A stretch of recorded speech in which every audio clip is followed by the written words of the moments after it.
हरिओम सबैलाई कट्टी कट्टी नमस्कार।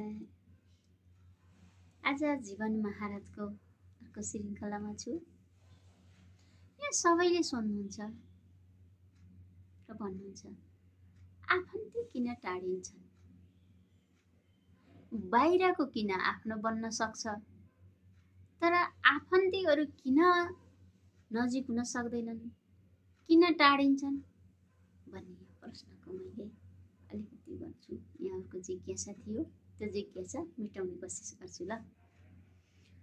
अब आफन्ती कसलाई भन्ने कुरा चाहिँ पहिलो हामीले बुझौँ।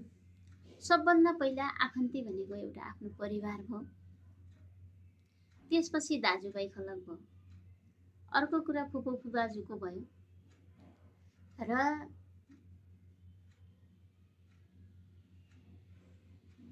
केटा मान्छे हुनुहुन्छ भने ससुराली भयो है, छोरी मान्छे हुनुहुन्छ भने माइती भयो। यति हो नि आफन्ती। हामीले विशेष गरी आफन्ती भनेर यतिलाई बुझिन्छ हैन त। एउटा आफ्नो जन्मतिर, एउटा ससुरालीतिर अथवा एउटा आफ्नो माइतीतिर, एउटा घरतिरका जो खलक छन्, जो नाल नातेदार आफ्ना मान्छे भनेर चिनिन्छ, उहाँहरूलाई हामीले के भन्छौँ, आफन्ती भनेर भन्छौँ हैन। जो एउटै बलाको, एउटै रगतको विभिन्न परिभाषा छन्। यो परिभाषा फरक छ हैन, त्यो पछि गरौँला। म यहाँ के भन्न चाहन्छु भन्दाखेरि त्यो आफन्ती भन्ने मान्छेसँग हामी धेरै समय सँगै बसेको हुन्छ है। तिनीहरूसँग हाम्रो बाल्यकाल त्यहाँ गुजारेका हुन्छौँ। हामीहरूले के हुन्छ भन्दाखेरि हामीहरूको बच्चापनको जुन ह्याबिट छ, जुन बानी व्यवहार छ र हाम्रो घराइसी परिवारको सब उनले बुझिसकेका हुन्छन् र हामी खेल्दा गोलमेल हुँदा बुझि पनि हुन्छ। र एउटा कुरा के हो भन्नुहुन्छ भने कुनै पनि व्यक्ति, मनुष्य यो धरतीमा जन्म लिइसकेपछि, जन्म लिनु भनेको के हो भन्दाखेरि बुवा आमा भनेको यो धरतीमा ल्याउने माध्यम हो है। हामी भनेको के हो भने छुट्टै एउटा आत्मा हो। एउटै बुवा आमाका दुई भाइ छोराछोरी अथवा छोराछोरीमा के हुन्छ, एउटै किसिमको क्षमता, एउटै किसिमको योग्यता, दक्षता उनीहरूमा बिल्कुल हुँदैन। यो तपाईहरुलाई पनि थाहा भएकै कुरा छ हैन त। अब के हुन्छ भन्दाखेरि बच्चा हुँदैन त हामी एउटै परिवारमा खेलेर बसेका हुन्छौँ है। दाइ दिदी भाइ बहिनी अब एकले अर्कोलाई सपोर्ट पनि गर्दै गए हुन्छौँ। त्यो के हुन्छ, माउ हुन्छ नि हाम्रो परिवारमा, आमा बुवा, माउका हामी बच्चा बच्ची हुन्छौँ। पछि के हुन्छ भन्दाखेरि अब पढ्ने सिलसिलामा, बिहा गरेर छोरीहरू घर जाने सिलसिलामा, दाजुभाइले बिहा गरेर फेरि जागिरमा जाने सिलसिलामा के हुन्छ, हामी चाहिँ के हुन्छौँ, आफ्नो आफ्नो क्षेत्रमा लाग्छौँ। अब के हुन्छ भन्नुहुन्छ भने सबैले आफ्नो कर्म लिएर आएको हुन्छ, आफ्नो कर्म गरिरहेका हुन्छ।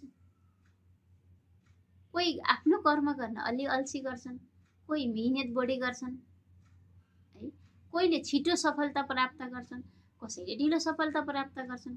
कुरो त यति हो। तर कुरो के हुन्छ भने वास्तविक जड कुरो के हो भन्दाखेरि हिजोको त्यो दाजु अथवा हिजोको त्यो बहिनी अथवा हिजोको त्यो दिदी जो छ नि है, फुपू आफन्ती जेसुकै, माइती ससुराली साली जेठान जोसुकै रिलेटिभ, हिजोका तिनी मान्छे र आजका तिनी मान्छेमा उनीहरूको क्षमता योग्यताले के हुन्छ, बढ्दै जान्छन्। उनीहरूले मान पदवी पाउँदै जान्छन्।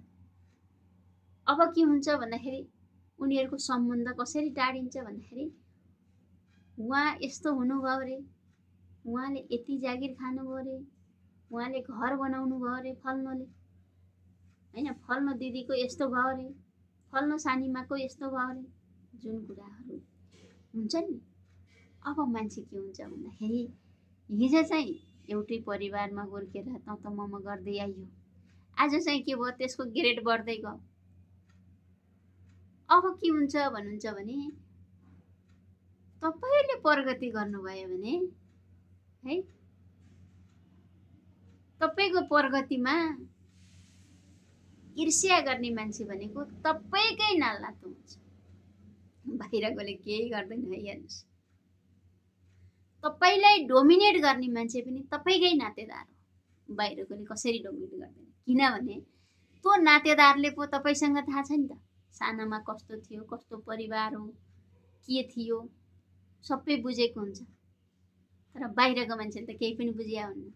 जति बेला उसँग भेट भयो त्यति बेलादेखि मात्र उसँगको सम्बन्ध बढ्दै गएको हुन्छ नि है, एक पक्ष।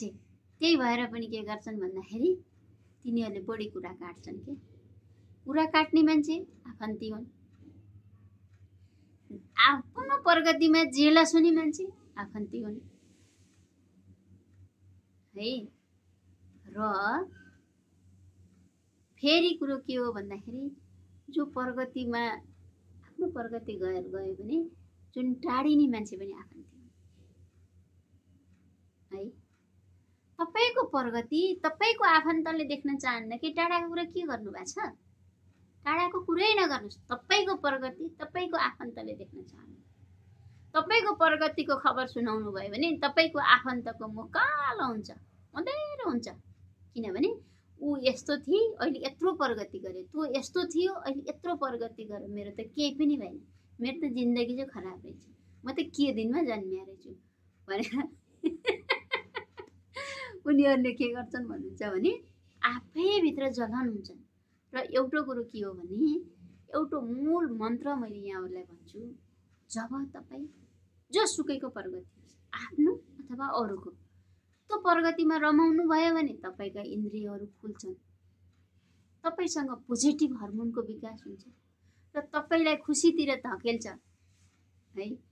जो अरूको प्रगतिमा कसैको प्रगतिमा सुन्न नसकेर जेलस हुनुहुन्छ, तपाईँलाई पीडा हुन्छ भनेदेखि तपाईँको प्रगति कहिल्यै हुन्न है। किनभने त्यति बेला तपाईँसँग के हुन्छ, नेगेटिभ हर्मोन उत्पादन हुन्छ। नेगेटिभ हर्मोनले तपाईँलाई माथि लैजान्न, तपाईँलाई के गर्छ, डिक्रिज गर्दै जान्छ। रातभरि सोच्दा सोच्दै तपाईँ त डिप्रेसनमा जान सक्नुहुन्छ है। खुसी हुनुभयो भने के हुन्छ, तपाईँका हर्मोनहरू पुरै खुसी हुँदै हुँदै जान्छन् र तपाईँले पनि एक दिन त्यस्तै किसिमको सफलता प्राप्त गर्न सक्षम हुनुहुन्छ क्या है। यो एकदम बिल्कुल सत्य कुरा छ। अरूको प्रगतिमा तपाईँ खुसी हुनुभयो भने तपाईँको पनि प्रगति हुँदै जान्छ, सम्बन्ध पनि घनिष्ठ हुँदै जान्छ। अरूको प्रगतिमा तपाईँहरूले के गर्न सक्नुहुन्छ भने अलिकति ईर्ष्या रिसडाह गर्नुभयो भने सम्बन्ध पनि टाढिँदै जान्छ, आफन्त पनि टेढिँदै जान्छन् है। त्यसपछि आफ्नो प्रगति पनि के हुन्छ, प्रगति होइन अवनतितिर झरिन्छ। त्यही भएर आफन्तीहरू किन टाढिन्छन् भन्दाखेरि हिजोको बालापन छ नि त, हिजोको अवस्था र आजको अवस्था उनीहरूले मूल्याङ्कन गर्छन् अनि तौल्छन्। तौलिसकेपछि के हुन्छ भने हिजो मैले त्यसलाई खान दिन्थेँ, हिजो मैले त्यसलाई 2-4 रुपियाँ दिन्थेँ, हिजो मैले त्यसलाई लुगा किनिदिन्थेँ, विभिन्न किसिमको हुन्छ नि। ऊ यस्तो भयो, म यस्तो भएँ, अब उस्तो के बोल्नु, त्यो मान्छे सानो हो, अब मभन्दा सानो हो यसको, त्यसलाई मैले किन सम्मान गर्नु, किन त्यसलाई हजुर तपाईँ भन्नु, म त ठुलै हो नि, म त जेठै हो नि, म त यस्तो हो नि भनेर उहाँसँग के हुन्छ, अलिकति अहङ्कार बढ्छ। त्यही भएर मैले यहाँहरूलाई सबैलाई विनम्र अनुरोध के गर्छु भने जसको जस्तो समाचार आए पनि तपाईँ के हुन्छ भन्दाखेरि खुसीको कुरामा खुसी भइदिनुहोस्, त्यसले तपाईँको प्रगतिलाई धकेल्छ। अरूको प्रगति पनि आफ्नै प्रगति सम्झिनुहोस्। तपाईँको प्रगति भने पर तपाईँको प्रगतिको ढोका खुल्न थाल्छ। र यो के हुन्छ भन्दाखेरि आफन्ती टाढुनुको मेन अर्थ के हो भन्दाखेरि आफन्तीले प्रगति गरेको हेर्न नसक्नु, आफन्तीको प्रगति देख्न नचाहनु है। र प्रतिस्पर्धी को हुन् हाम्रा भन्दा पनि तपाईँ हाम्रा प्रतिस्पर्धी भनेका पनि आफन्ती हुन्। तपाईँले गाउँ छोडेर सहर बस्नु भएको छ, कुनै नयाँ ठाउँमा जानु भएको छ, नयाँ किसिमको सर्कल बनाउनु भएको छ भने कसैले पनि तपाईँसित दाँच्दैन, तपाईँसित कसैले कम्पिटिसन गर्दैन। कम्पिटिसन गर्ने भनेका पनि तपाईँको आफन्ती हुन्। त्यसले घर बनाए मैले किन नपाउने, त्यसको छोरो विदेश गए मेरो किन नपठाउने, त्यसले कार किन मैले किन नकिन्ने है। एकदम कम्पिटिसनको भाव पढ्नु भनेको पनि कसले गर्छ? त्यो आफन्तीले गर्छन्। त्यही भएर नडराउनुस्, कोही टाढिएर केही हुनेवाला छैन। तपाईँ नटाडिनुहोस्, उसको प्रगतिमा तपाईँ खुसी हुनुहोस्।